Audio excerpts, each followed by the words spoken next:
See, there's an obedience to God and God alone that fasting produces. See, those who let others know that they're fasting get their reward from the people they share it with. That's right. That's what Jesus said. Don't look at me. I didn't say it. Verse 17 in Matthew 6 says this, but when fasting, put oil on your head and wash your face so that it will not be obvious to men that you're fasting. Then, when your Father sees what is done in secret, He will reward you. God will make you cheerful in everything you do.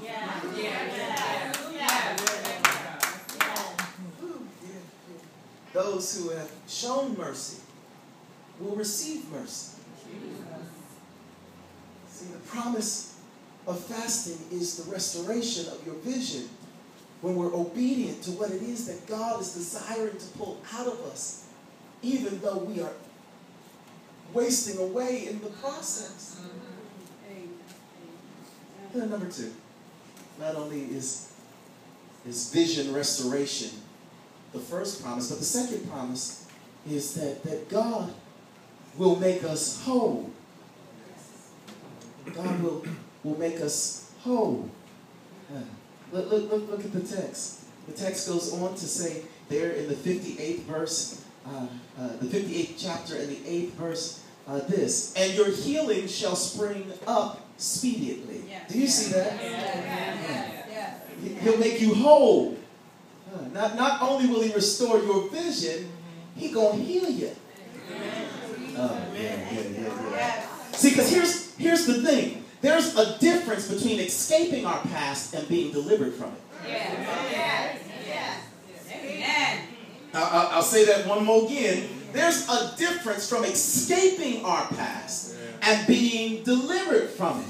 And only fasting can put you in a position where you start to understand the difference. Because here's what happens. Many of us who are now on God's side came and got right to work without ever having everything worked out of us. Amen. We were so happy to not be doing or caught up in what we once were in that the moment we got the word go to break out of that, we took it. Okay, come on. This ain't for everybody. This is just for a handful of us that when we look back over our shoulder, we didn't look all the way back. We just looked back over our shoulder. We started smelling sulfur. See, some of us were that close to hell. Come on. Come on. And we were so excited to reduce the smell of where we were that we told God that if you just get me out of this. Come on. Okay. And we've been faithful. Thank you, God. Ever since. But we're still walking around wounded.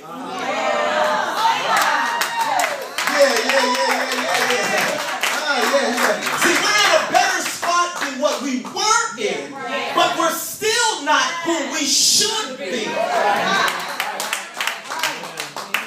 Fasting not only restores our vision, which is sweet by itself, but it brings us back to health.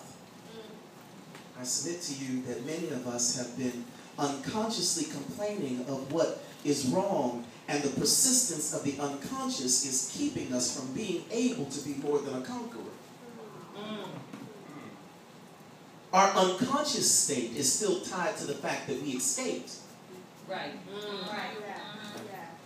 Instead of allowing us to be in a position where God, through our obedience, can deliver us. See, the reason why we got caught up in the first place is, quite honestly, because we were more obedient to sin. Lord, I'm trying. And when we were able to escape it, our body is here. But every now and again, our mind is on the other side. Oh, y'all so serious. The other side of town. And I'm just wondering if the byproduct of our frustration is our unconscious conversation. That until we put something that breaks into our regularly scheduled programming like fasting, we don't even know we're talking about. We don't know that we're doing what we do. Right. Because we're faithfully working at something else, but your mind, your spirit, and even some of your desires are still hogged. Yeah. Yeah. I'm just talking about the frustration of the faithful. You know what you should be doing, but you still can't stop doing what you do. And you just add more work, good work, thinking that that's going to overcompensate for the work that don't nobody else know that you're doing. Sit there, I dare you. Please, you better get on this train before I start calling names. I feel it coming. I feel it coming. It's through fasting that God promises, like he said to Jeremiah in chapter 30, verse 7, "For I will restore health to you, and your wounds I will heal, declares the Lord, because they have called you an outcast." Your wounds are telling on you. And I want to heal so that don't nobody know but me and you. You thought that he had forgot, or that he had settled it, that this hurt was just going to be a part of how you would always define yourself. But God promises through the obedience of fasting to heal us. I need you to know that there's nothing that this world has put on you that God can't heal. Oh, God. Let me get in there, because this is a word for me. This ain't just for you. This is a word for me. There is nothing that I've been through that I have to continue to carry. All right. For God said he would heal. Heal me if I just get obedient to withholding the things that I have legal license to. You thought that it was just settled, but God said, no, I'm here to heal you. All of your grievances will be addressed. He will restore your youth. He will put you in a position where you can recover your vigor. Those who have helped others out of trouble for his sake, it will obtain help from God. Come on, Jesus. When it's your turn. Yes. Yes. Yes. Those who have helped others in trouble for his sake, Yes. Matt will receive help from God. When it's your turn. All right. Okay, let me just say something about this, because I got 2 more points. See, because here's the thing. Fasting puts you in a position where you are completely dependent upon God. Where you don't look for your sufficiency or your supply from anybody else. And until you get to that place where your whole desire is for God and God alone, then you really haven't broken what the fast is supposed to break. Because see, when you understand that not only are you supposed to get a clear understanding of what sin's hold is on you, then you're supposed to get charitable and start helping others, even though you yourself can't seem to find no help.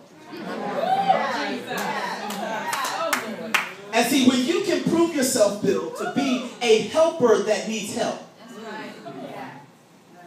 when you can prove to still be a frustrated, faithful person, then you will be in a position to receive help from God. Now let me help you. Here's the key about that. That's the nuance. This help from God comes in a way where you don't look for people to help you. See, because here's what I used to do. I'm not going to talk about you. I'm going to talk about me. I, in my faithfully working self, would faithfully help somebody for God's sake and then want them to pay me back. I would do something because I was urged, nudged, or moved by compassion.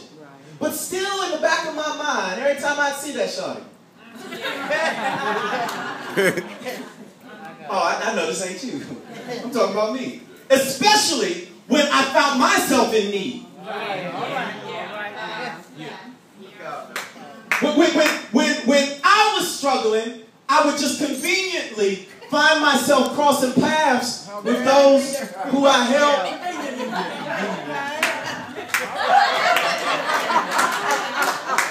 And dropping signals. Dropping clues like, well, you could pay me back. I know this ain't y'all. This ain't I'm talking to me. But God said you will not get the promises that way because I can't pay you back through them. Yes. Yes. Yes. They can't satisfy you no way. You have to know that God is the only one who can supply. And whereas he uses people, you don't get to choose the people he uses. All right. Come on. Let's move on to number 3. Fasting promises to make us become the righteousness of God. Grandma, this is a big one for me because it was kind of huge. Because I got excited about my vision being restored, but Glenda, I got to be honest, I'm a frustrated entrepreneur that just happens to be called a pastor. So I got a lot of ideas. So if the Lord didn't restore one, I had a new one.